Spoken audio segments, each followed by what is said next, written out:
Hey everybody, welcome to the second test version of podcasting with me and my brother. My brother Chris. Say hi, Chris. How's it going? Awesome. We still don't know what we're calling these. Yes. Have With you as always is Chris. have you thought of it? Had any thoughts on what we should call this? I got nothing. We could call it Movie Bob and the Chippa, like Smokey and the Bandit. Yeah. Or Okay. I think there were a couple good ones I was reading in the comments. Yeah. Surprise, surprise! Somebody reads the comments. But I think like the Chipmen was one. The Chipmen cast. It's not bad. Not The bad. Bob cast. You see, when I was thinking of doing it on my own very briefly, I thought, okay, hey, Bobcast is there, but my second thought was someone must have that already. That sounds about right. Right? And if they don't, I mean, it's the two of us, so it's not really like, Right. it would seem kind of like arrogant to like call this, like the Bobcast, and then it's like, oh, but it's the, you know what I mean? Like that's sort of like diminishing the other person on the line. Right. Yeah. So I don't know. I mean, the Chipmen podcast. I mean, I think what you call the Chipman Brothers is probably okay to start. All right, yeah. So like now, would you have an issue if I like if we used the Movie Bob branding somewhere in there just for getting it around? Not at all. I mean, I need more people to hear my voice. Okay, so yeah, There we go. Maybe Chipman Brothers is the way to go. Just keep it nice and simple. I agree. Yeah, is that now at the point that you don't need the cute title for a podcast because everyone's kind of got it? I think so. I mean, it kind of gives you exactly what you're getting, right? I mean, people either buy into listening to us talk like we're talking with no one else around, or they can go listen to somebody else do the same thing. Right. Yeah. I mean, like Car Talk didn't have like a fancy name. It was just Car Talk. Right. And I mean, they didn't always just talk about cars. Right. Yeah. It was just a shooting the shit kind of thing with the two guys. Exactly. Right. So I'm down. That works for me. Yeah. Okay. So well, whatever the hell we call this. Na Chipman. Yeah. You see, the thing is, I think if we went with like Chipmen, people would think it was either about like potato snacks or like microchips or something. I mean, considering they think that we're both really, really, really fat and living in our parents' basement, that might work. Yeah, I don't know. This is a thing I mean, like, look, I've had my show has run video segments that have been taped in and around my house, not just in front of the green screen that show. And in my house as well. Right, yeah, and they show the interior of the house and the apartment. So, like, people know that I live in, like, a basement apartment. But, like, people are, like, I get these, people railing on my content on the social media. And a lot of it... The social media. On the social media. I'm surprised. Shouldn't we pluralize that? We're from Boston, right? The social medias? Yeah, the social like the media. Kowloons and the Duncans? The social media's kid. Yeah, dude guy. Yeah. Bro. Yeah. Now, I looked up Fitzy on the Twitters. On the Twitters. I called up Fitzy and Sully on the Twitters. Oh, man, I sent them down to the Kowloons kid. Yeah. So, we are going to run that joke out before we figure out what to call the podcast. Yeah, pretty much. Yeah, maybe we should make some kind of reference to Boston in the name. We're... dude, I don't know. Like, the North Shore Chipmens? Who knows? I don't know. Like, I don't know. Is like, do people recognize what North Shore means?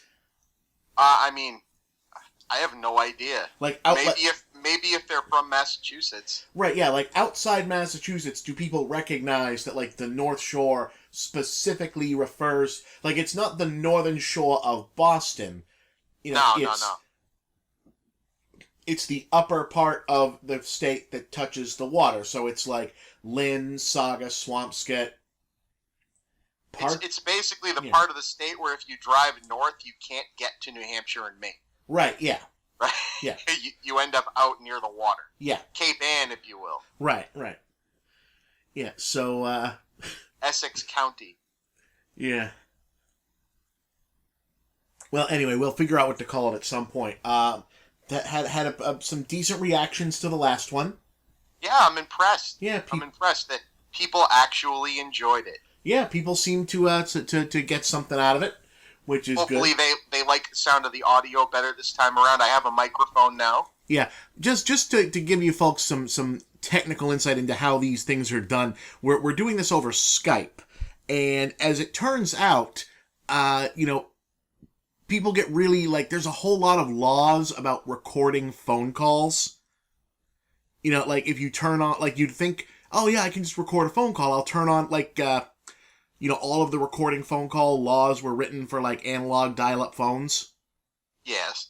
So, if you turn on your cell phone, you can't run your voice recorder and your phone at the same time in order to prevent you from recording phone calls without someone's permission, right? Right. Right. But, so apparently Skype, the same way, it's actually really hard to properly record a Skype call. Because you have to get, Skype doesn't just let you do it. And I'm running a program that's supposed to be doing it, and it doesn't work. So the way that you are probably going to ultimately get this audio is I am recording it into just regular recording software on my microphone on my laptop. So Chris's voice is going into a very nice microphone on his end, and then coming out of my speaker, sounding however it's going to sound, and then back into my microphone next to the speaker. Which I'm sure there's going to be a ton of people commenting on how we can do that better. Yeah, right. Well, because everyone who works in audio is screaming right now, wondering why in hell we would do that. Well, my buddy at work, the reason I have this microphone is my buddy at work listened to the podcast. It got 10 seconds into it and went shambling around his house finding this headset microphone for me. Well, that's very nice of him. Yeah, and then I got a ton of comments. One, that they liked the content, and two, that we should just record our audio separate or actually get together. Yeah. Which would be fine in a perfect world when we didn't have lives. So the fact that you're getting to hear this and the fact that we're getting to do it makes us both very happy. Yeah. And so for now, this is the best way, and we will keep it trying to improve for you, our viewing public. Exactly. Wait a minute. You're not looking at anything except for pictures of us for our listening public. Right. So now that we've thrilled everyone with talk about how we're making and titling this podcast that they're hopefully listening to, let's we should probably talk about something that might be interesting to anyone. Right. Exactly. Right. Now let me ask you. Why else would we be here? Exactly. We are here to entertain people. So what I wanted to ask you, Chris, because we don't last week we talked about Beauty and the Beast had just come out, and yes, it was around. This week and we talked about the snowpocalypse. Yes, which didn't end up really happening that much. No, it was just really fucking heavy. Yeah, it wasn't as much of it. It was just really heavy. Well, you know what happened is we had it snowed a lot, and then it got just warm enough for it to rain, and rained on top of the snow. Which is a classic New England snowstorm. Right, yeah, and then and then it froze overnight. Yeah, and then it froze overnight again, so that was hellish. Right, so if you didn't shovel it, yeah, you were fucked, basically. Yeah, that's just awful. But so we had that going, but not every week will we have seen something similar. For example, I just got home from watching the press screening for work for the Power Rangers movie. Ay caramba. Yeah, it's not good. Yeah, it didn't look like it would be. Yeah, it's. I had some little semblance of hope, but it is the wonderful writing team behind the Transformers film. So. Yeah, it's. Once they've got the big robots stomping around, it's kind of just passably stupid.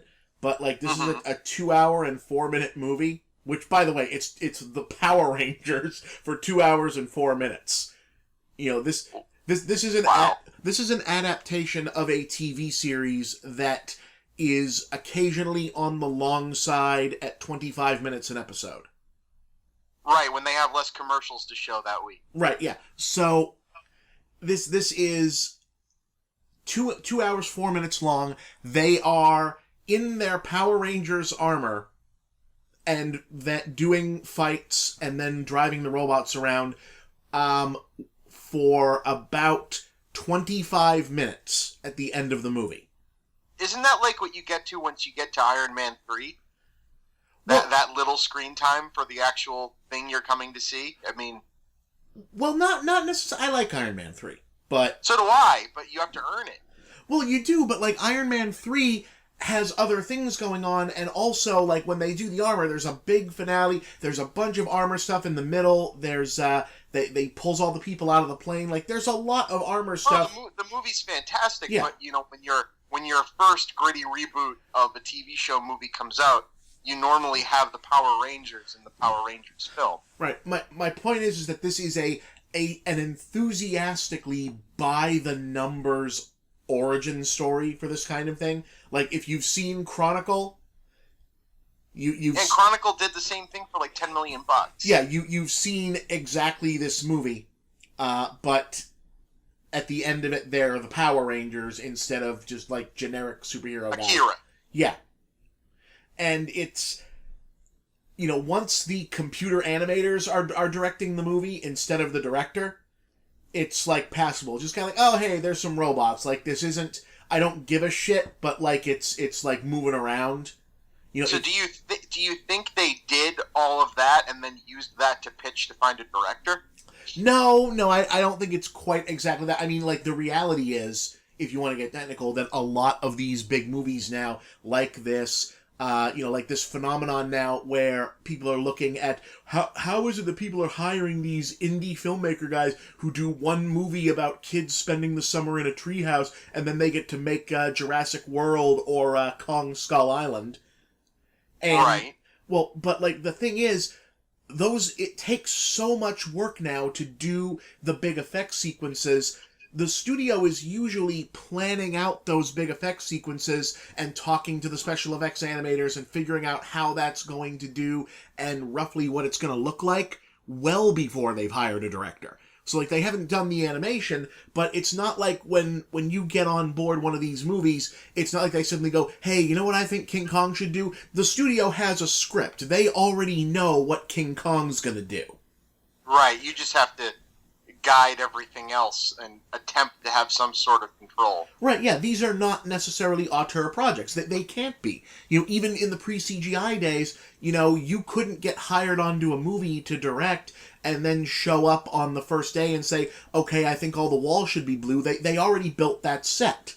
Yeah. So it is what it is. So yes, you know, these things are already kind of figured out and hopefully you're going to bring something to it. And in this case, it's an awful lot of troubled teenagers talking about what a production team that's probably closer to our parents' age thinks that a generation like younger than us, than like you and I, thinks is like their issues, you know? Oh, good. Because like whatever they're calling ABC Family now, after school special version of Power Rangers. Sort of, but it's trying to be gritty too. Like it's trying really hard to not be like the Nickelodeon Saved by the Bell kind of like it's not quite like Girl Meets World. Okay. But like it's that in level of actual like stuff going on. You know, Is it like Secret World of Alex Mack? I don't think anyone remembers what that was. Except for me. Oh, is that the one? And apparently my wife. Wasn't that like it was like Carrie, but she was a detective and she could turn into goo? Yeah, basically. Okay, all right, yeah. No, what this is it's a little more like Riverdale, but like the show that's on now. Uh-huh. But not. I have no idea what that is. It's have you not seen this? It's on the CW. The CW is still a channel? It is. That's where Supergirl and Flash and everything is on. Oh, right. No, Riverdale. You tune in and look at the channel that keeps Kevin Smith employed. Yeah, if you haven't seen Riverdale, well, like Riverdale, what do you think of when you hear the word Riverdale? Oh, this is the what's the freaking Jughead. Yeah, it's the Desperate Housewives version of Archie. That's pretty awesome. Is the idea. So it's like all of Is it any good? It's not bad. It's like all of the Archie characters are around, but it's like they're all kind of like nasty and sleazy, and there's like murder mysteries, and everyone's a dick. Oh. It's kind of a thing. I'd watch that. Yeah, I don't know. I didn't realize Archie was still enough of a thing for like the age group that this is aimed at that they'll get why it's funny. So, but yeah, that's another thing. No, the Power Rangers thing is like, and we can't get more Firefly. No. Huh? Yeah, no. What's crazy in this movie is that there's no like adult content, adult language, whatever, but like all of like the reference material stuff for it is supposed to be like really like dark and gritty. Like I remember I was like 5 years too old for Power Rangers when it showed up. But our sister was not. Yeah, right. She was really big into it. But I remembered the show, and it was like the city they were in was like Southern California, and then when they turned into like superheroes, it would suddenly be Tokyo. Yes. But it always... Because 75% of their footage was from something else. Yeah, right. It was from Super Sentai shows. But the... Which is hysterical and makes me think of how much I love Kung Pao. Yeah, right. Kung Pao is awesome. But like now in the show, like the town it's alternately an impoverished mining town that is also an impoverished fishing village. So everyone okay, I follow. So everyone is really gritty and, like lonely and angsty, and, everyone talks about how I want to get out and, life sucks, and it's all a lot of like, Tumblr trending topic stuff. Yep. So like the nerdy kid now isn't just nerdy, he full out comes on and says, I'm on the autism spectrum. Okay, alright, okay, interesting. Like in those exact words? Yeah, he says, I'm on the spectrum, sorry, is his line. Oh boy. So it's okay, fine. I mean, at least they're doing that. Yeah, but... they're like, so like the blue guy is autistic, and because they're trying to do like the Breakfast Club. This is their big conceit, is that they're not all best friends to begin with. They're all like a bunch of kids in detention, and they're supposed to all be troubled and fucked up, but like this movie's version of troubled and fucked up runs the gamut from a bully who is in detention for starting a revenge porn scandal. Oh, good. Yeah, like an asshole jock who like got in a car accident during a prank, and also the gay girl, the autistic kid, and then some other kid. So like it's like I'm not sure that like revenge porn bully and autism is like the same level of. Like, those are not, like, the same thing. And, like, in the movie sort of says, like, yeah, they keep saying, yeah, we're all kind of fucked up misfits. I'm like, no. A couple of you are fucked up misfits. One of you is just an asshole. Right. Yeah. So, at least in, like, the Breakfast Club, it was like, oh, the asshole jock guy was, like, abused at home. And, the goth girl clearly had some issues.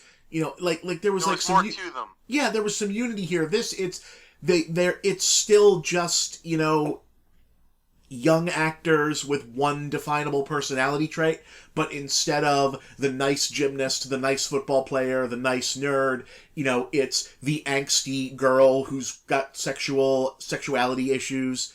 They don't, she's supposed to be gay, but they don't like come out and say it. There's like you having boyfriend trouble? Oh shit, wait, girlfriend trouble? And then she just kind of like starts whining about how her family doesn't understand her. So it's Was this thing written in 1998? It's really that bad. It's so bad. But yeah.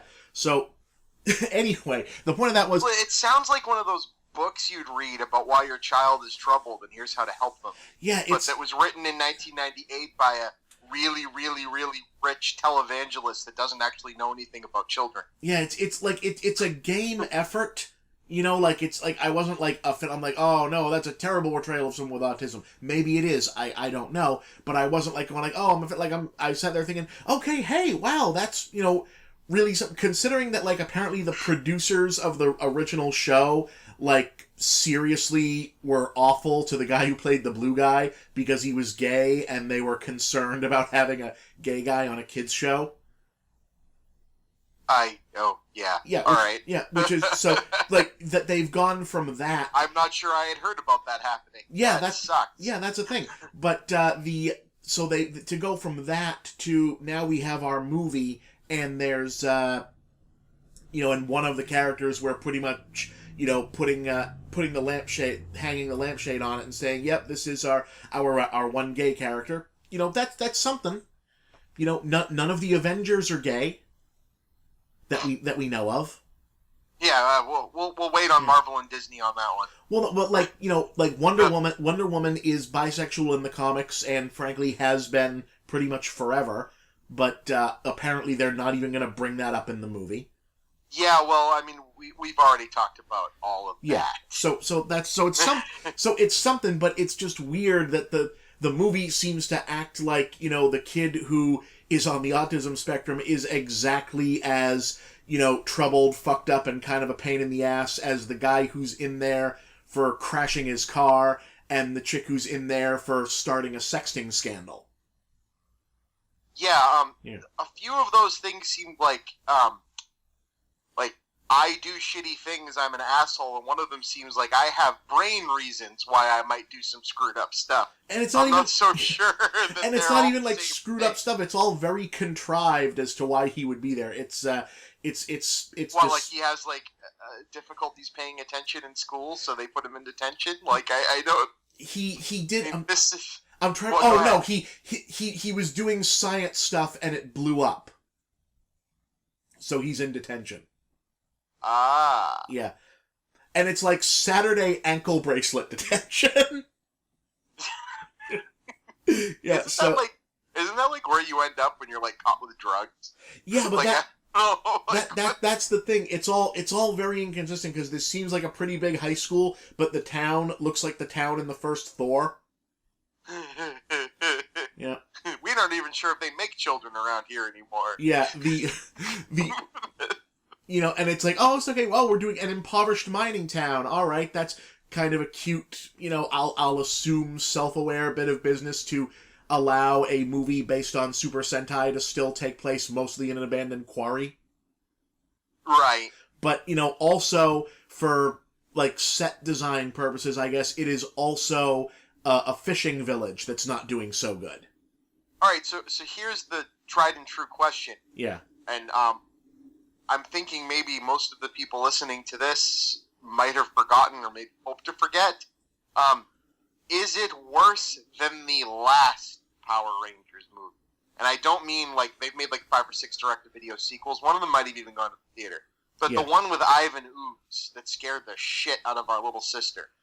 I would... Because that seemed more like the show, at least as a movie. It wasn't good. Yeah. But at least it was trying to be like the show. Well, like, there's a contingent of, like, fans of the Power Rangers, like, series that just do not care for the movie at all because it's, like, outside of continuity from the series and doesn't use any Sentai footage and, like, doesn't really, like, feel as much. But, like, I haven't watched that recently, but I've, like, seen a lot of, like, clips and things of it around, and my general sensibility is that it's a better movie than this. Yeah, I can imagine. I haven't seen it in a really long time either, but I remember it kind of feeling like a lesser Spy Kids movie. Yeah, about that, like that. Man, you're at least it's benign. Yeah. You know what I mean? Like it's something that I'm sure little kids that really like the show would just go gaga over. Yeah. Without really being offensive to anybody. Yeah. I can report that there were this was a very restless, if you could check your phones, people would be checking their phones kind of screaming. Yeah. Because really nothing like Yogi Bear. Yeah, this is a nothing happens kind of movie where it's like, okay, we're gonna train you to be the, hey, you found the stuff that means you're the Power Rangers. Now we're gonna train you to be the Power Rangers. And they go through like training montages and, you know, talking about why they can't turn into the Power Rangers and all, and it goes on and on and on, and you can hear nothing happening in the theater except people who were there with small children. There was a young kid in the screening who really wanted to know when the Power Rangers were going to show up. That's kind of awesome. He was very frustrated waiting for the Power Rangers to be there. Once they did, he was ecstatic because there's, you know, colors moving around on the screen. But right. Otherwise, the only reactions that there were two big applause bits in this, no, three, I'm sorry, and they're all in the third act. And they are for the theme song briefly kicking up on the soundtrack when the robots are first there. It's not like an Avicii or a whatever remix of the soundtrack, is it? Because I can't wait. No, I think if that's the case. I think it's the same cut of the theme song from the original movie. Okay, so it's not like dubstep theme song. No, it's that. The rest of it just sounds like very generic Brian Tyler music. It's either Brian Tyler or Tyler Bates, or Tony Tellerico. No, from Tenchu Stealth Assassins video game days. Yeah. I don't know where my brain went with that. That's okay, man. That's okay. No, there was big applause when there's a cameo of people standing around where whichever actors from the original cast wanted to show up are there, and everybody went, oh my god, and there's big applause. And then there's a tease for the next movie, which, you know, you can see coming a mile away, you know, in the mid-credits, and everyone went, yeah, I told you. It's like, yeah, no shit you told us. What else would they be teasing? Yeah. We were not blowing that here, I take it. Oh no! The detention teacher calls out another name, and it's the name of the fucking green guy who was the popular guy from the show. So it was like, /white ranger when they ran out of yeah, when they ran out of green from the original show. Yeah, right. Yeah, so that's so surprising. Now, go ahead. You had told me to lead you to something for a minute. Yeah. That you recently went back to the TV show because they had brought back some characters from the original as like older, the bullies. Well, they've been telling me how cool that was. Yeah, well, for like an interesting continuity breach. Yeah, well, here's the thing of this is that in order to do my due diligence to keep abreast of all that is going on in nerd culture, because apparently this is going to be the job for me for a while, which means that eventually now I have to like focus on, you know, the nostalgia market stuff that is not my nostalgia. Right. Yeah. So I you know, my or you could just talk about wrestling. Yeah. Oh yeah. I could also talk about wrestling. Yeah. My colleague Lewis Lovehog, who does videos under the name Linkara, is the biggest Power Rangers fan that I know, period. And he does a recurring series where he recaps the series, like season by season. So wow. I've been able to catch. That's quite an undertaking. It is. You know, especially because the show is still fucking on. Which it still impresses me every time I hear Which it. again I find out watching his show is that this series not only is still on, but has maintained a rough continuity in itself. So that even though it's stitching together some 15 different iterations of the Japanese show. I think at this point it's like 20. Oh my god. Well, because like Sentai is like 60 years old in Japan. Like this is. I mean that it was impressive in like the early to mid '90s when it was first on, when the quality would go from like Nickelodeon after school specials, so it was at least like clean looking, yeah, to like blippy bloppy old footage from the 70s that Yeah. had really, really bad coloring and lighting because they may have been recording off a projector on a wall. Yeah, it's quite a thing. So supposedly the two guys who, and this is, you know, one of like the things that I do remember about this was the comic relief bully got Bulk and Skull. There we go. From the original Are Power they Rangers. in this new movie, by the way? They are not. There is no Bulk and Skull character. There's a bully who is around who, like, is there to pick on the nerdy kid so that the jock kid can hit him so that we know that he's the good jock kid. Ah, yes, good jock. Right, but he's only one guy, and they don't ever say his name, so I don't think he is Bulk or Skull. Interesting. They'll probably bring them into the next one, kind of like a Bebop Rocksteady kind of thing. I would imagine so, and the thing is, this movie is really missing comedy. It is like it's really hurting for funny things happening in this movie. You know, because dour and serious is what I think of when I think of rainbow-colored people doing gymnastic kung fu against you know, monsters and such. Well, I mean, Bob, they really should have kept the seriousness of the big bad Beetleborgs. Yeah, I think. yeah. You know, leave the gritty Yeah. to the original gritty. Yeah. Beetleborgs. Keep that. Right. No, the you know, this will be the R-rated VR Troopers movie will be the R-rated VR Troopers. The spin-off in from that one. Although that was like the more violent Power Rangers, because that was in syndication, so they left in like the, you know, the connecting hits and the monster blood from the Japanese footage. Yeah. Fantastic. Yeah. So in any case, yeah, the guys who I come to learn, you know, educating myself about the Power Rangers, is that the guys who played Bulk and Skull were not like professional actors. They like knew people working on the show and got in. One of them is a doctor. Interesting. One of them went. They were like the Clint Howard of the Power Rangers. Sort of, yeah. Because like they stayed on the show longer than any of the original cast did.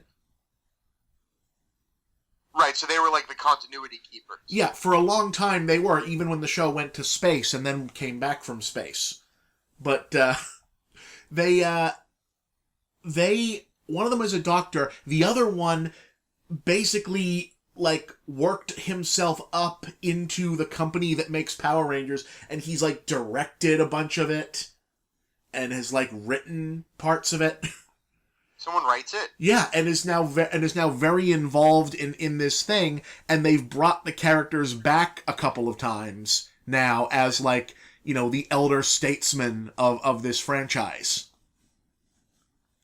Which apparently is a big deal. But yeah, so ironically enough, we just did about 35 minutes on that, and the lead into that was that we couldn't talk that much about Power Rangers because only one of us had seen it.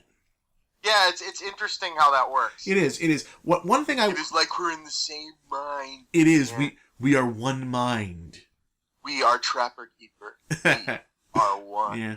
We got like some Bill and Ted shit going on.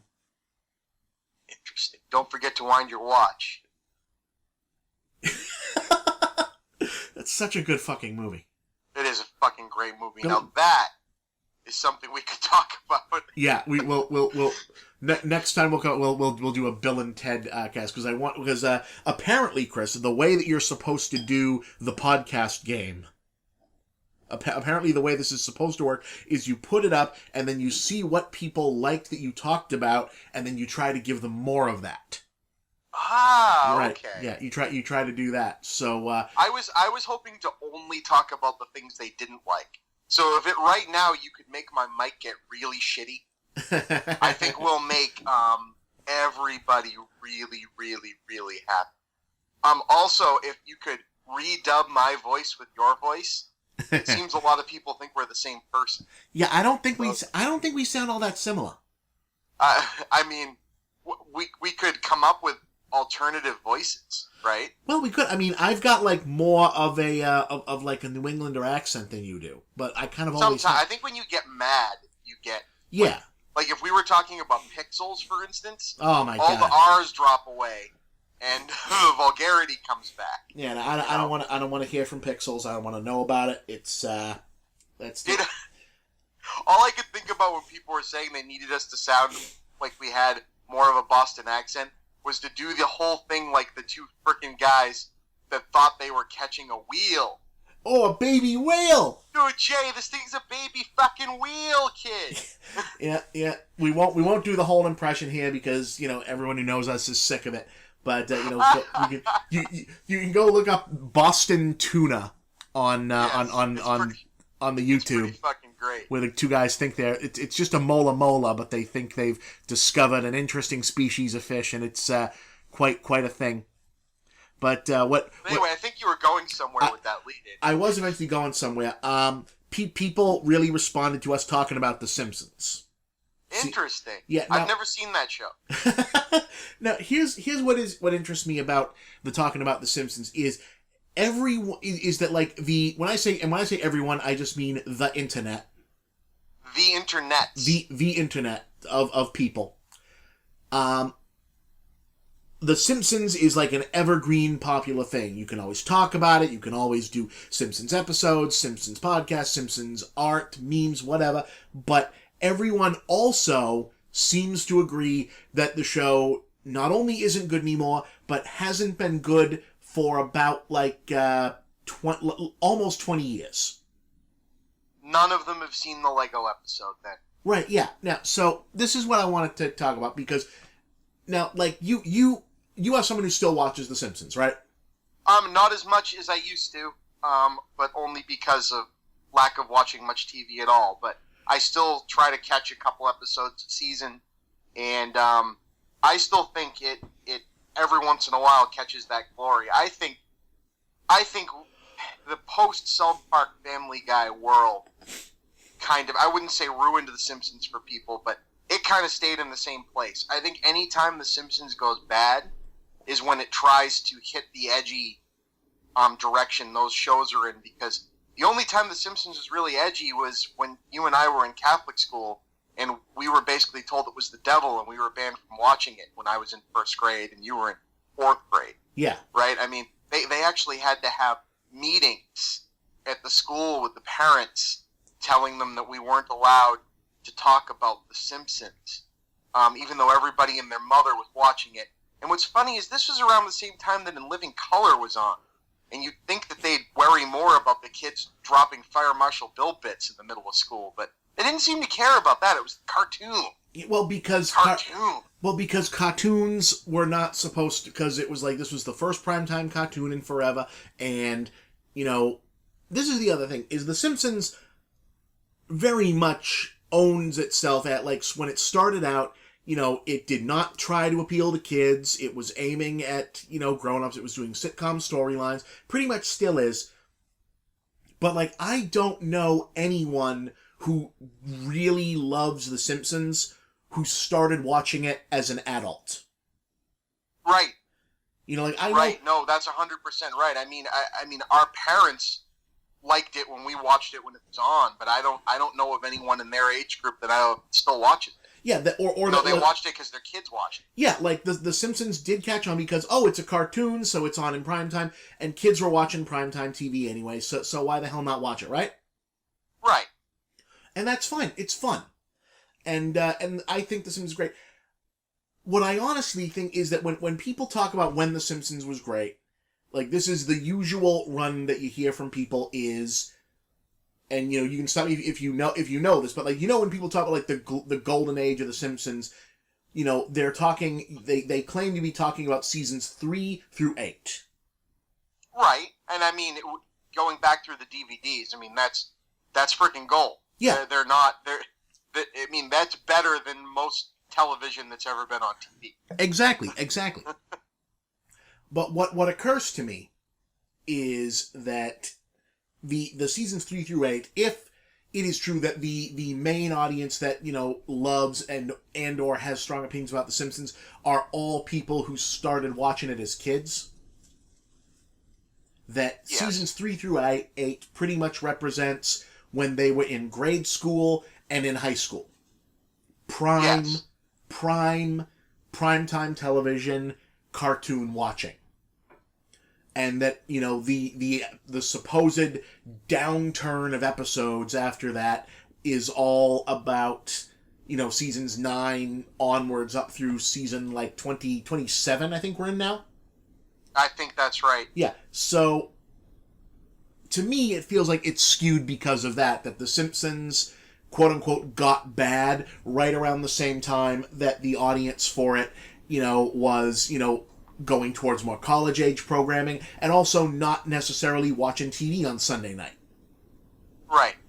So, now, you could argue that they outgrew it a little bit, and it kind of stayed the course. Well, right. Well, and also, like, The Simpsons stayed as exactly what it was because there hadn't been, for a long time, until that showed up, a situation comedy that didn't have to worry about anyone getting older or dying, so it stayed exactly what it was for much long. Like, a normal sitcom, if that was regularly on TV, would eventually have evolved into a different show around season 6 when Bart turned 15.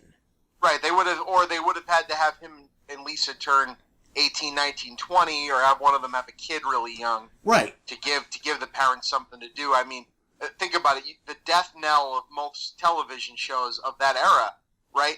I mean, you talk about Roseanne, you talk about Married with Children, you talk about The Cosby Show. It's usually when the next generation of kids show up and the show decides that they need to bring in, like, some Full House style after-schooly things with the younger kids, where they start getting shaky. Yeah, when the kids are no longer cute, like The Cosby Show. I know, awful example because The Cosby Show is this thing. It's like the OJ thing where The Cosby Show is this huge thing that happened, and now we have to kind of Right, we can't admit that it was actually a good show. It's sullied. Well, also it's sullied, and everything around it just feels sleazy and dirty now. And I agree. Yeah. But The Cosby Show, you could track the trajectory of when that show kind of knew it was on the way out when Rudy got too old and they had to bring in the new cute daughter. Yes. Yeah, so they had to have a new kind of thing going on. The Simpsons never had that problem. Now, so as you mentioned before, you still watch The Simpsons, you still enjoy it. Oh, absolutely. And when you watch, I will admit there's times where I watch it and I go, it's almost, 27 seasons, whatever we said. Eventually you're going to have to redo storylines. You're going to have to revisit material. I mean, we could admit that in the time period that Futurama was on, the show took a hit from not having writers, right? Yeah. They were splitting people, right, between shows. But, I cite, I said it earlier, in the big uplift of the Lego movie, they did that Lego Simpsons episode, and that episode feels like it belongs at least at the end of that golden age of seasons of that show. Yeah. It felt like it was written different. It got the characters better than a lot of more recent stuff did. Yeah. It gave, centric stories for each of the characters to kind of do old-fashioned, winky Simpsons things that I think sometimes the show loses in the more recent seasons. Yeah. Now, so, if you, the reruns run in, blocks basically every day on FXS. When you turn one of those on, if you're around when that's on, and you see, a season 20 episode or a season 15 episode, chances are it's good. Yeah. No, and the ones I've missed, I find with a little bit of distance from them going back, it's I don't really know what people were talking about. Yeah. Season 23 being dog shit. Yeah. You go back and you see an episode from it, and you're like, whoa, wait a minute. Maybe in the context of what else was on when this was on, yeah, it might have not as had as big of an impact.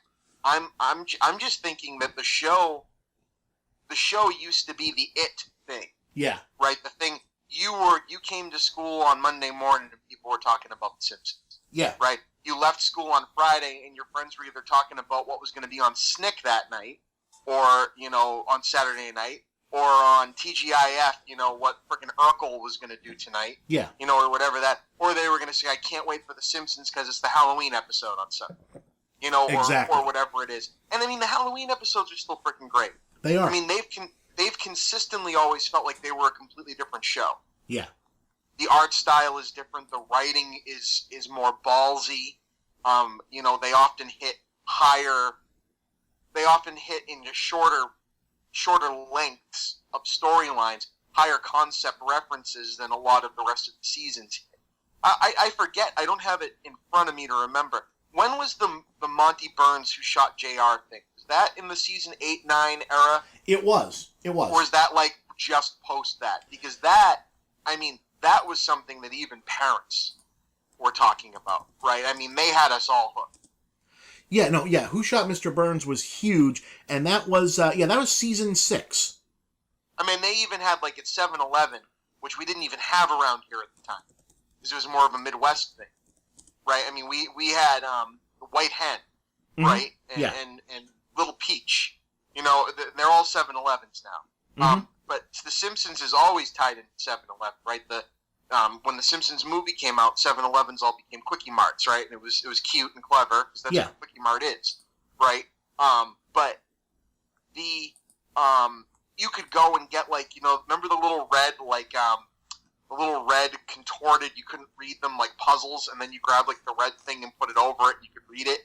They had like clues you could get to figure out who shot Mr. Burns. Yeah. It was like a promo. And I remember that, like, that was so damn cool.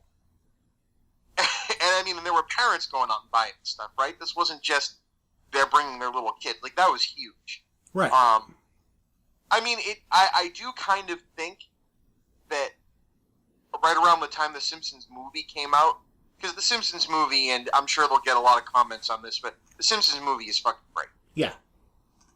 It both feels like its own thing. It revisited a lot of storylines, but it's its own thing, and it's also entirely a great culmination of the Simpsons. Yeah. Right? And I still think Groening should have ended it with the movie like Plain would. You know, that was all. I don't think we've gotten good content after that. Yeah. But it would have been good to hold up on doing that book was really done with the show. Yeah. Because it would have gone out on a high note.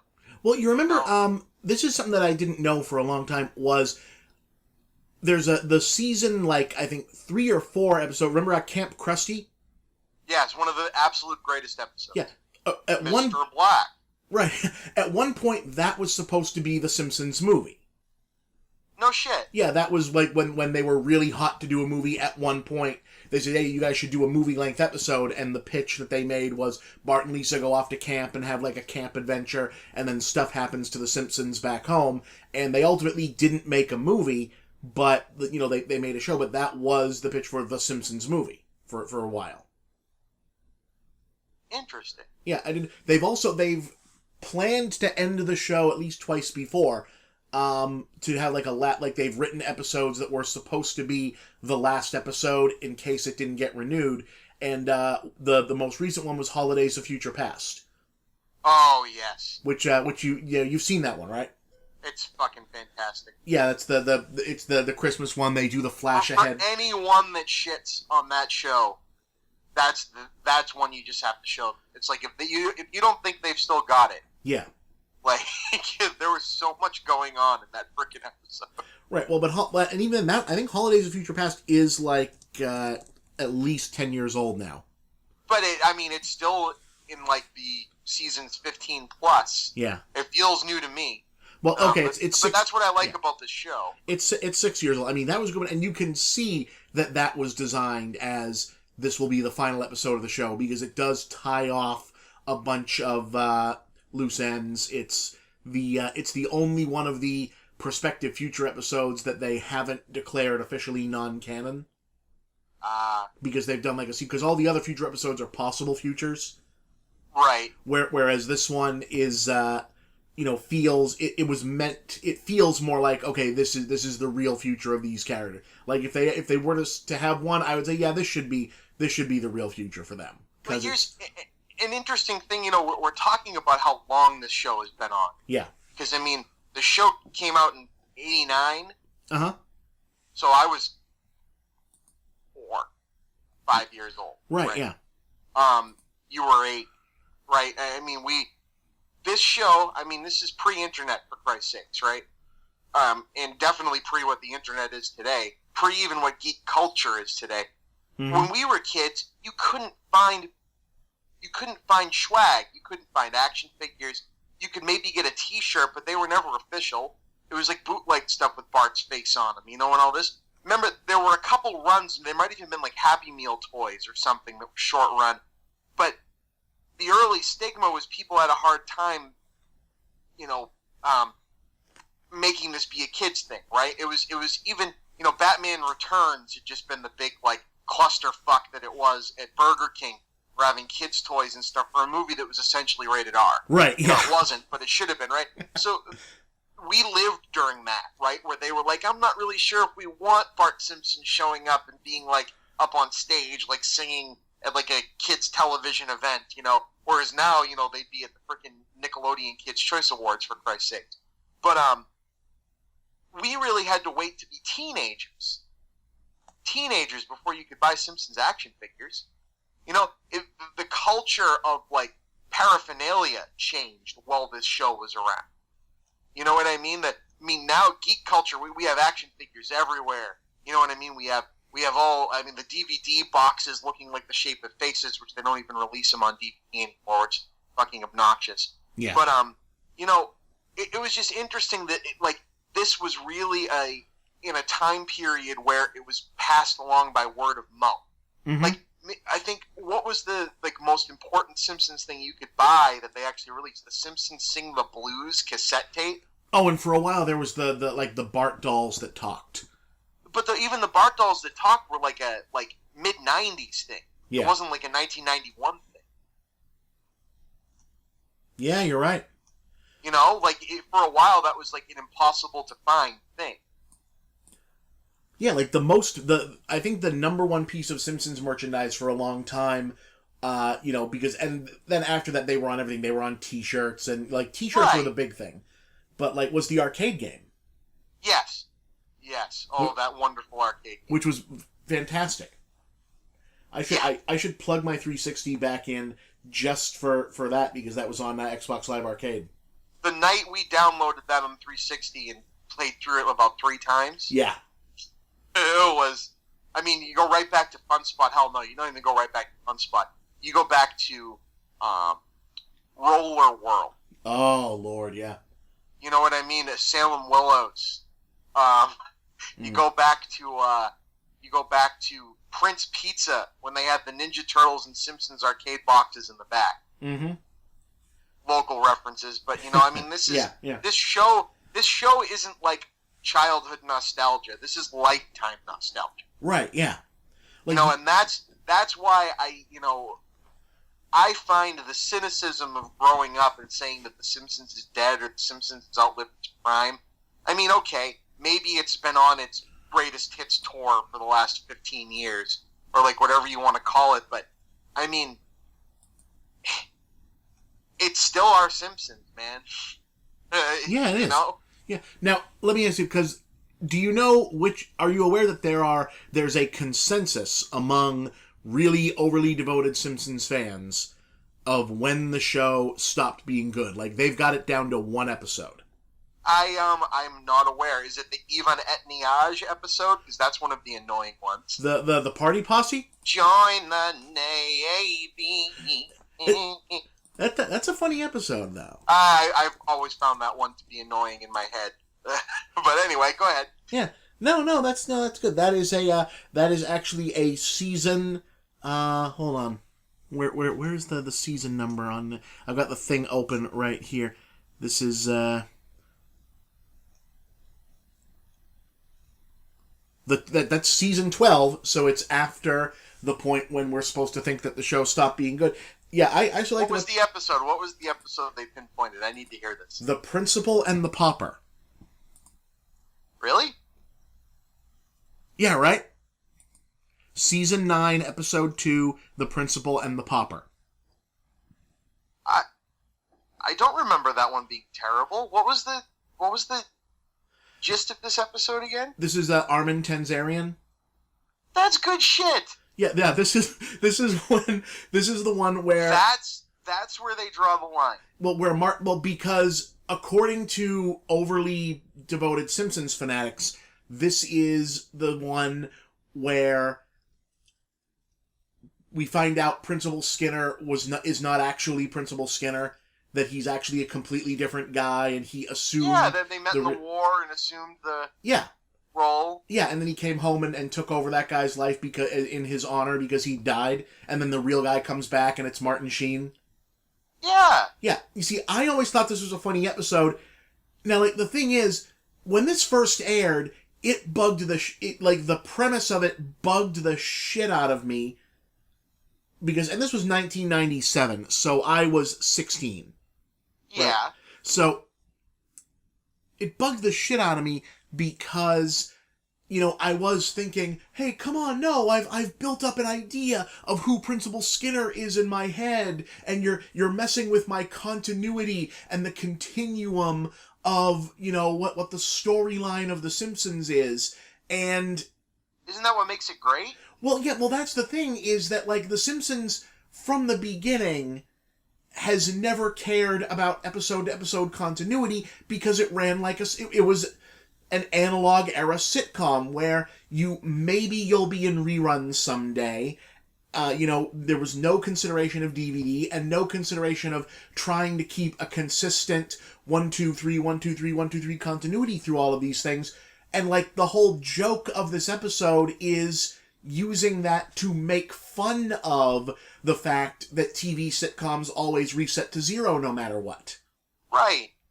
Because the payoff to the episode is that everyone decides that they would like things to go back the way they were, and then they get the judge to declare that that guy is not Seymour Skinner. They've only ever mentioned it like one or two more times. They mention it in winky ways. They'll always say, like, they'll mess with the name, and, like, Skinner will give, like, a wink or something like that. Yeah. I think it's clever. It is, and, like, it's actually a very funny episode. There's a lot of good gags in there.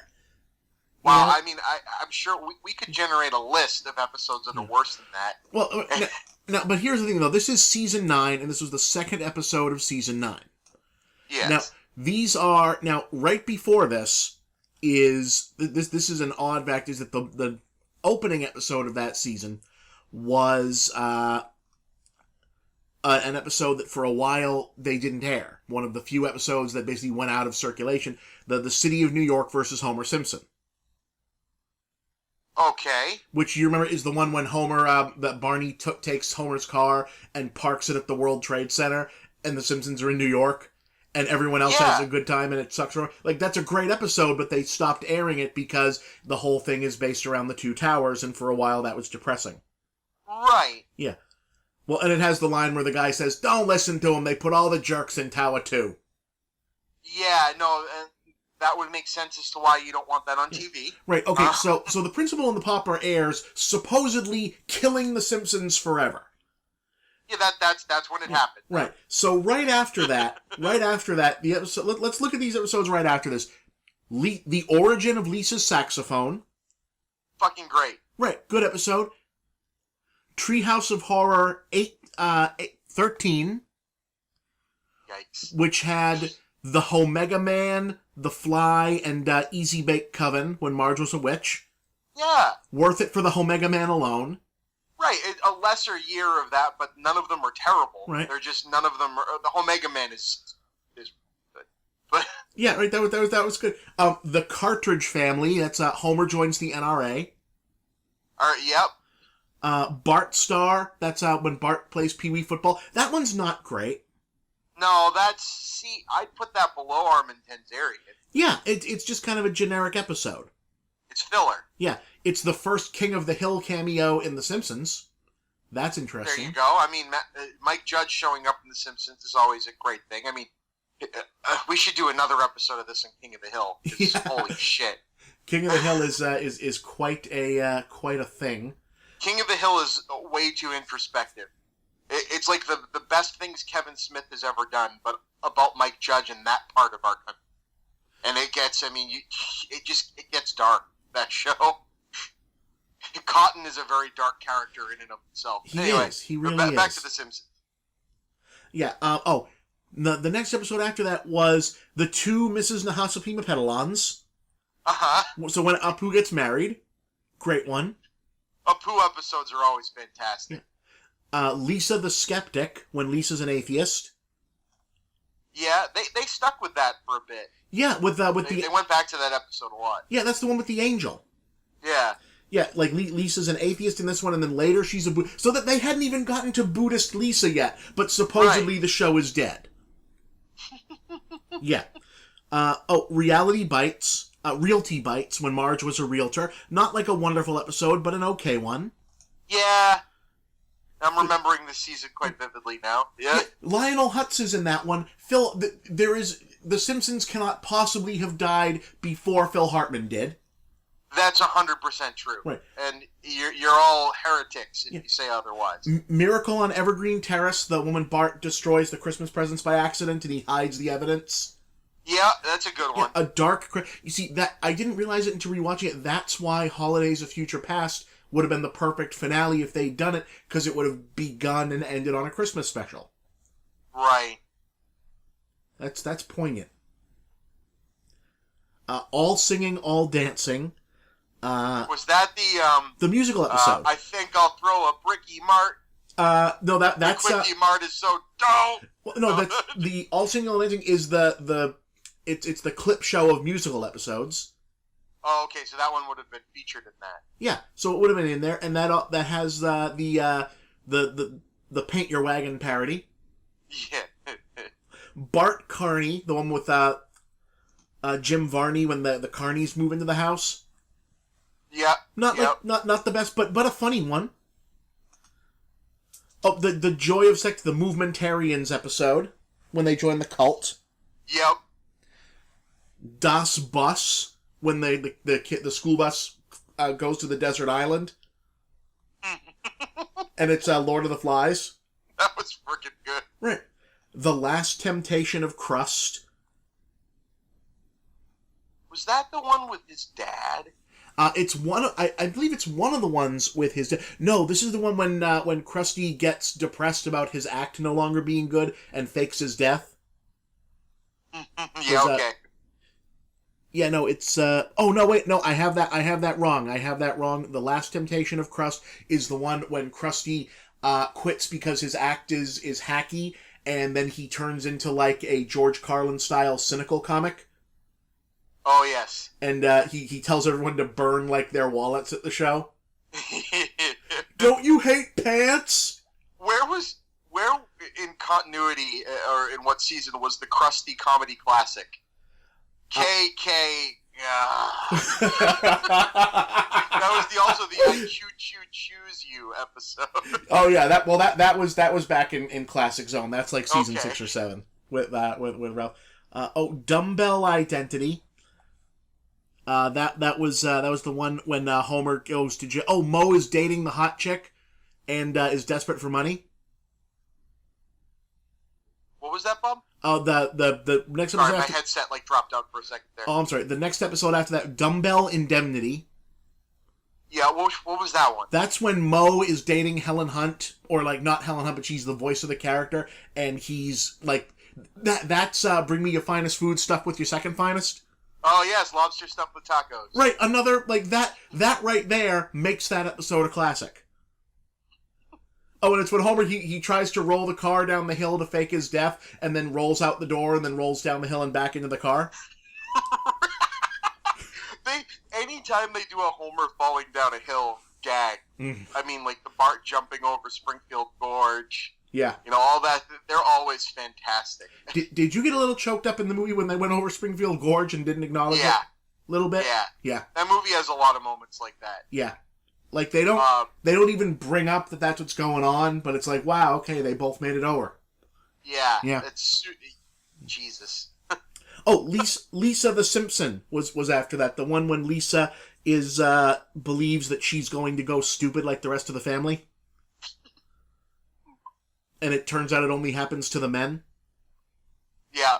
Yeah. I play a millionaire at parties. Or at least I like to. Oh, This Little Wiggy.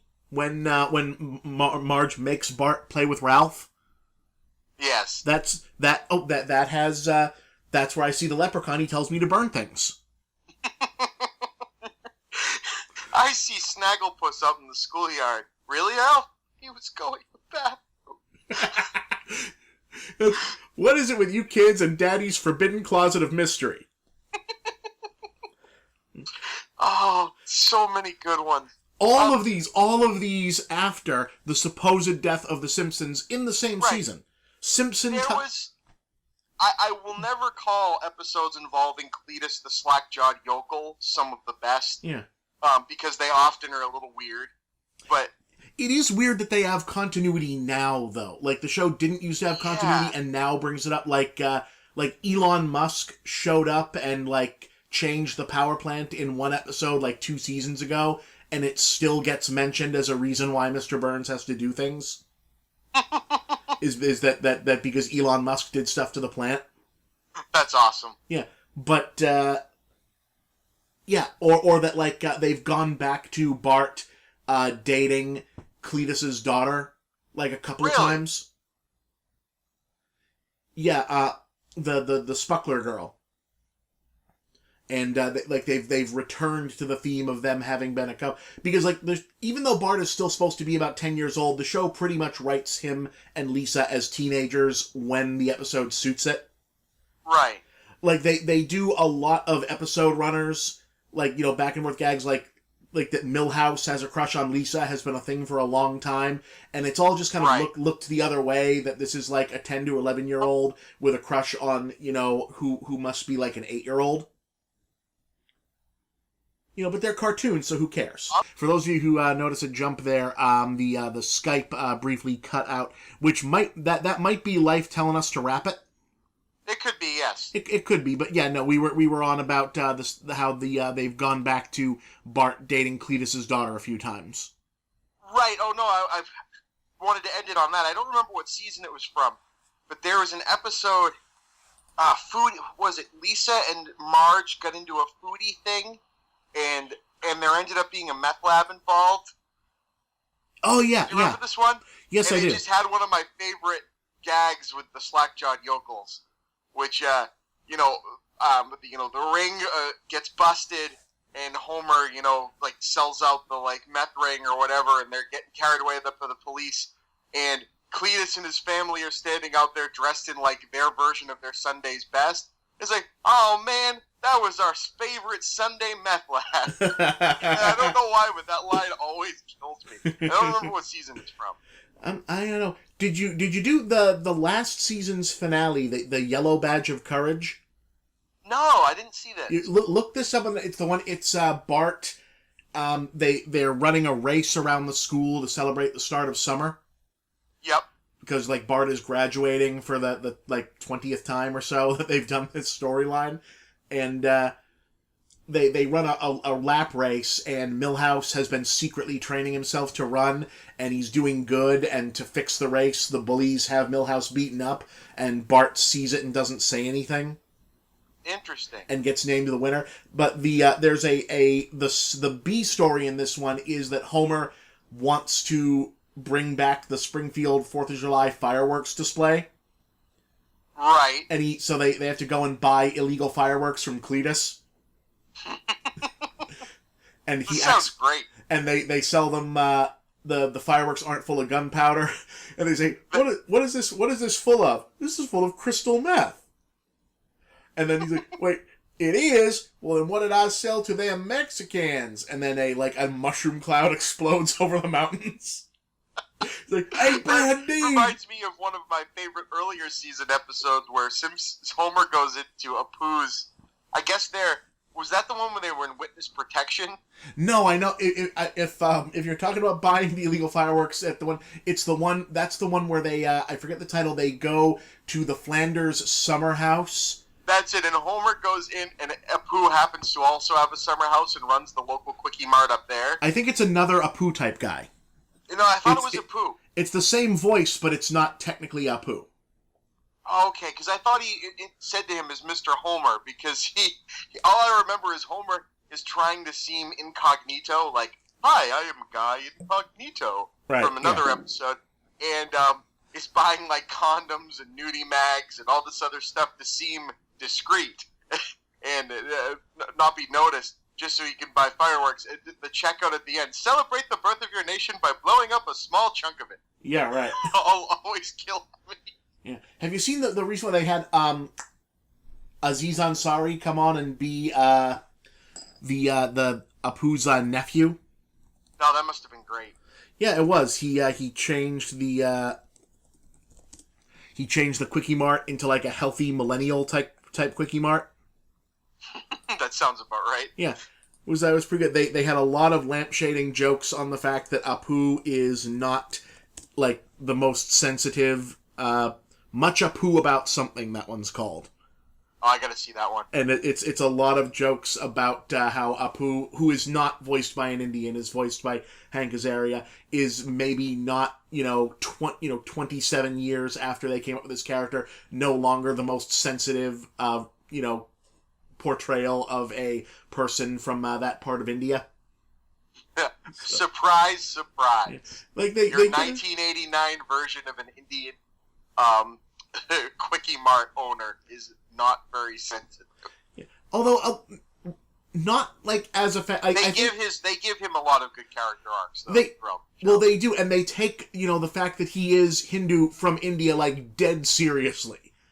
Yes. Like it's all like super. They're super authentic about the faith and stuff, and it's interesting, especially considering that Hank Azaria is not Indian and didn't want to do that voice for the show, but that they couldn't think of another voice for a convenience store guy, and he did his Indian voice, and they pretty much said, we have to use this. You do this too good. And now he's Gargamel. Well, I don't think he is in the new one, though. You don't think he's not doing the voice in the only difference is that Gargamel's a cartoon now, Smurfs movie? Well, I think the whole cast is different now in the new Smurfs. Really? Yeah, it's like a whole other thing. It's like it's got a new storyline. It's not related to the other movies. It's like just a that new... was the one thing the other movies had that was semi-good going for it, is that the animated bits actually looked okay. Yeah, I think that's the best thing I could say about this is just a Smurfs animated movie, and the premise for it is that they find the lost village of where all the other female Smurfs are. Well, either way, you can't erase the fact that Hank Azaria was Gargamel. He was Gargamel for 2 of the worst films. Yeah. All right, now before we close it off, The Simpsons is still The Simpsons. It's an institution. It will always be like a great show. And it's part of a quarter of a century's worth of awesome. Yeah. So. What is, but like, since The Simpsons is now sort of like in its own, like The Simpsons is the elder statesman of itself. Like The Simpsons is like the Undertaker in the WWE of like wrestlers, where everyone's like, yes, this is the greatest guy who's ever wrestled. He's amazing. We're gonna cry like babies when he's gone, but he's not the best guy in the actual company because he only wrestles once a fucking year. Yep. So, like, The Simpsons is sort of like that. So, on the pedestal, what is The Simpsons, like, what is the real inheritor to The Simpsons? Because there wasn't one for a long time. Like, it's not Family Guy, right? It's definitely not Family Guy. And I'm not so sure if Family Guy was ever reaching for that. Right, but it's definitely not that. Yeah. And King of the Hill, is also not on anymore, but, like, when it was on, I don't know if King of the Hill was really The Simpsons. No, it was something else. Yeah. King of the Hill might as well not have been animated.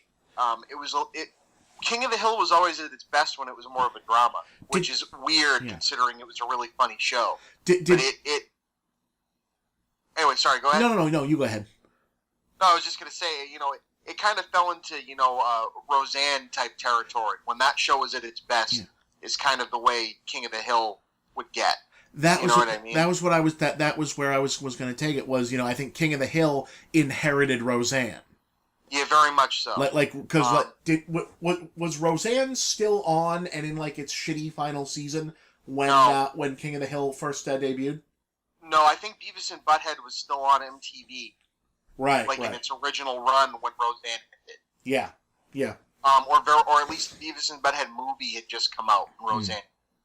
Now, does it bug you that you can't get all of Beavis and Butthead on DVD, or do you agree with Mike Judge keeping the episodes that he now resents off of DVD? Or were you not aware of that? He is the creator, so I give him that, but at the same time, you made the content, put it out there. All right, because had you heard that you can't? No, this is the first I'm hearing of that. Yeah, it's been a controversy for a long time, because at one point... I knew you couldn't get a lot of the music video segments. Yeah, well, because of the fact that MTV used to, be a legit thing and didn't keep the rights to anything. Yeah, well, the music videos were always an issue, and a lot of those are just lost forever because they'll never get the rights on those back or whatnot. But like the now complete collection of Beavis and Butthead that's on Blu-ray it's as good as we're going to be allowed to get, because a bunch of, especially the first and second season, Mike Judge doesn't want anything to do with anymore because he remember when Beavis and Butthead first launched, like the Mark I version of that, they were very much the bad guys of their show. Yeah. Yes. I mean, and Mike Judge is no longer, I don't know if it's necessarily that he doesn't want this out there anymore or that he wants to not have that be the legacy, is that a lot of the stuff where they were like abusing animals and they beat people up and there was some uncomfortable racial stuff in there. Anytime you want to tell someone that either never witnessed it or doesn't remember it being good, that Beavis and Butthead actually had some good introspective stuff, and the inklings that became what was great about King of the Hill were in there. Yeah. You don't really cite Frog Baseball. Yeah, no, not Frog Baseball, or the one where they go to Mexico, or isn't there one where they rob a kid? Yeah, it got a little dark there. Yeah, and then they became lovable goofballs by the end of it. So I could say give the guy credit for trying to, it's not the same correlation, but it can fall into Song of the South type territory, right? There's a reason why you can't get all of that. Yeah. Right. Zippity doo dah. So for trying to remove from his background something that is no longer is no longer. I wouldn't say it was ever considered good, but whoops, I made a mistake. Is an honorable trait, but at the same time, you did put it on the air. Exactly. It's kind of the Sesame Street DVDs having to have a thing at the beginning reminding me that they're not children, even though they were made for children. Right, yeah. Breaks my brain just a little bit, but I'm happy that I have. Right. So Beavis and Butthead did not inherit The Simpsons. King of the Hill didn't. Family Guy definitely. Is it Bob's Burgers? Yeah, I was going to say, I think everything of that show, and I'm sure this is going to be controversial, because I know there's people that fucking hate that show. Bob's Burgers really exists to me like The Simpsons did when I was younger. I don't know if, the 10 to 15 crowd is as into it, though, as maybe we were. Maybe it's just that our generation needed Bob's Burgers, right? Yeah. It's at 33 years old, I can watch Bob's Burgers the way I watched The Simpsons when I was 12. Right. Yeah, that's something I don't think that there is necessarily an animated sitcom that is being as watched by adults as it is by young kids. I feel like it kind of are there sitcoms at all that are? We're leaving entire ones. We talk about Roseanne. Yeah. We talked about The Simpsons, The Cosby Show. Our family watched Home Improvement every frickin'. Yeah. Right? Yeah. Is there even something equivalent to that? Where families, where it's maybe a little bit older and edgy for the kids, but there's kids on the show so they can watch it. You and I shouldn't have been watching Married with Children when we watched it. Married with Children's kind of it was like Family Guy, is now back then. At least for the level of edginess. Wasn't quite South Park, but you know what I mean. But is there really anything like that a family would sit down on a Wednesday night and look forward to? Or has, DVR just kind of ruined that in general? I feel like that's Modern Family's thing, right? Yeah, okay, Modern Family. You're right. You're right. I'm forgetting Modern Family. Well, Modern Family fits that bill. No, because you're right. I think that's probably the only one that is it that whole show. It has usually 4 or 5 stories an episode, and there's an old couple story and people with a baby story, and the teenage kids have a story. Well, right, because Fox had Malcolm in the Middle. Yeah. And Malcolm in the Middle fit that category quite well. Right. Right. You could say that maybe that's a live action successor to something like The Simpsons, but it's still more King of the Hill, Home Improvement, Modern Family type of territory. Right, yeah. You know? I mean, and then you've got your Will and Graces and things like that, completely different category of show. Yeah. You know, but I guess it's Bob's Burgers, but Bob's Burgers, I mean, the third episode, second episode of Bob's Burgers is a Goonies reference, right? Yeah. You're not gonna. I mean, Simpsons was referencing the frickin' Omega Man. So, but you know, there's. I guess you're right. I really do think it's Bob's Burgers. Yeah, I just don't think it hits the same generation. I don't think it does either. I don't know if there are young kids who are super into Bob. Maybe there is, because there are whole episodes of Bob's Burgers that are only about Gene and Tina in high school. I would like my kids to have those kids as a role model to look up to on a TV show, because they're real. Yeah. They're as real as Lisa. I mean, Bart became real. Yeah. Bart was Bart had the Beavis and Butthead first couple of seasons problem, right? All the Bart stories were what everyone hated about the Simpsons. Right. You know what I mean? As far as teachers and your parents were concerned. But it wasn't what the show was about. Anytime Bart was doing something bad, it was a really good story about Homer learning to be a better dad to help him.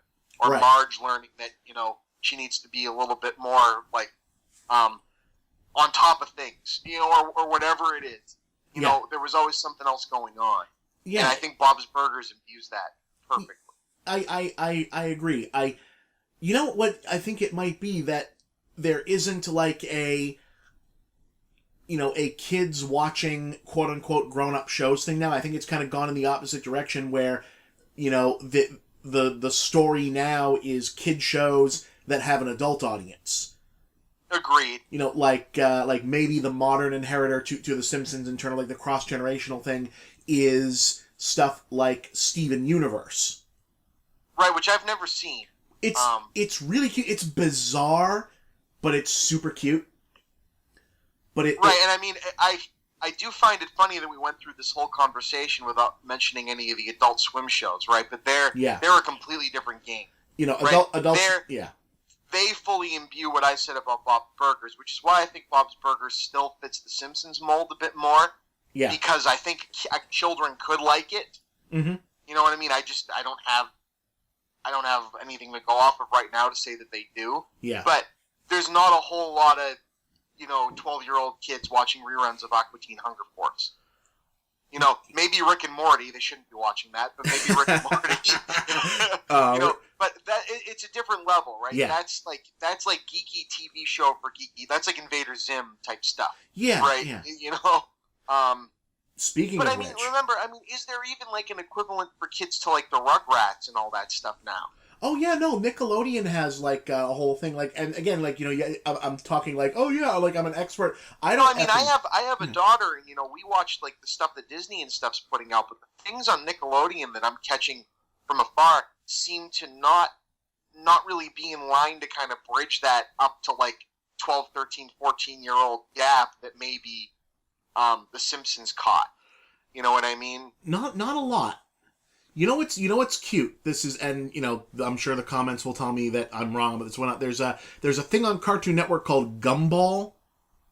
Oh, I've heard of this. It's I think you'd dig this just on animation, because it's 8 different animation styles.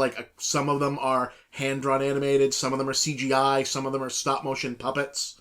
Some of them sounds like Wienerville. So it's very much that, but it's exactly the Simpsons sense of humor. It's a sitcom.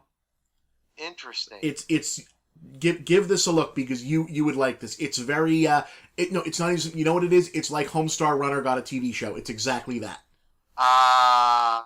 It's exactly Homestar Runner the show, which is back. Homestar Runner is running on YouTube. Oh, they're so fucking good. Doing its thing still. You know what? We can have a whole podcast about Homestar Runner. That was college for me. Yeah. College for me was Homestar Runner. Damn right. And I guess it's back because their kids are old enough now they can do the show again. Well, I said this when I was watching the Lego Batman movie, but the Lego movie and the Lego Batman movie, it's entirely that website sense of humor. It is. Maybe made for a little bit of a younger audience at times, but man, it's the same sense of humor. It is. I mean, Will Arnett's Batman is strong bad. Yeah. There's really no way around it. It's just it's what it is. Yeah. Yeah, you're right. You're right. But that's a thing for another time. Yeah. But, A show for no, I think the successor to The Simpsons in whatever nowadays world requires of a show like The Simpsons is Bob's Burgers, and it came up like a sleeper. I mean, I didn't watch it till you showed it to me. Yeah. We were here one night. It was after the whole first season was on Netflix, and you were like, "You got to watch this." And me and my wife are hooked. Yeah. Hooked.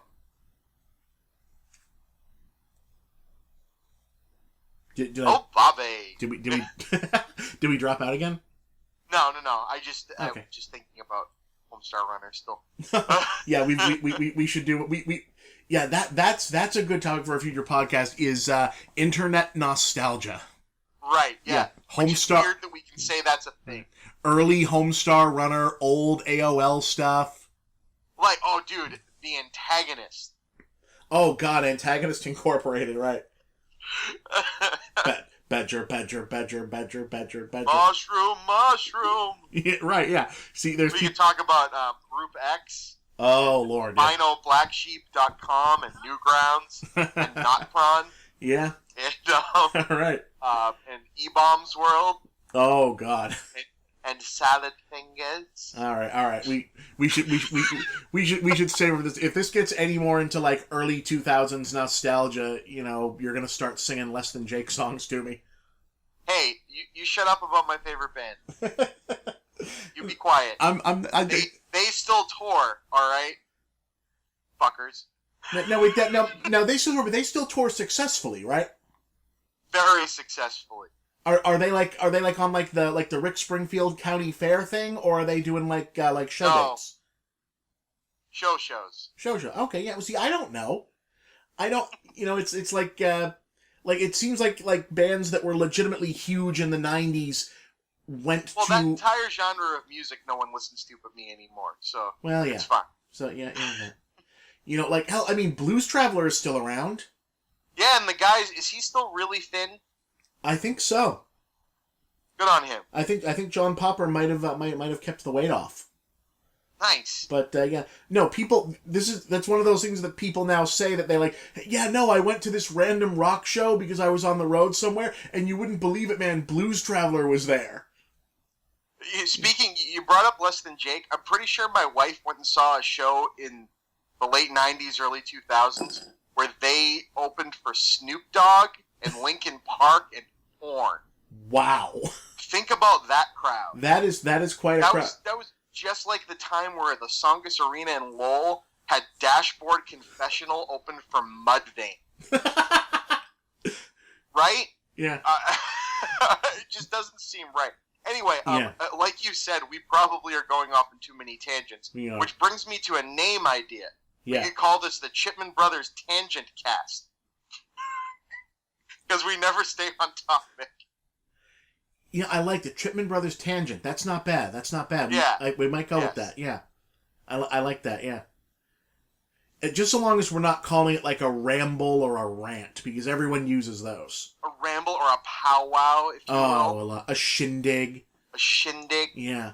I don't even. A moot. No, I got nothing. A moot. All of the cutesy little nerd names they use for. A meet cute. They're brothers. It's weird. Yeah. All right. So do we want to call it a night and say good night to the nice people? I think we talked for much longer than we should have, but way less than we could have. So yeah, that's usually the case. No, Chris, thank you once again so much for joining us here. I hope the audio is better because I'm still not sure I had this microphone hooked up right. So I think it's going to be better, and eventually I will find a more appropriate way to create these audio files. I'm sure now that I've mentioned that there's an issue like that with that someone will in the comments put like 1,000 different alternate ways to record Skype. So we'll see. Sounds good to me. All right, Chris, you have a good night. Hug the wife and the baby. I shall. All right, and we'll see you guys next time. Have a good night. Oh, yeah.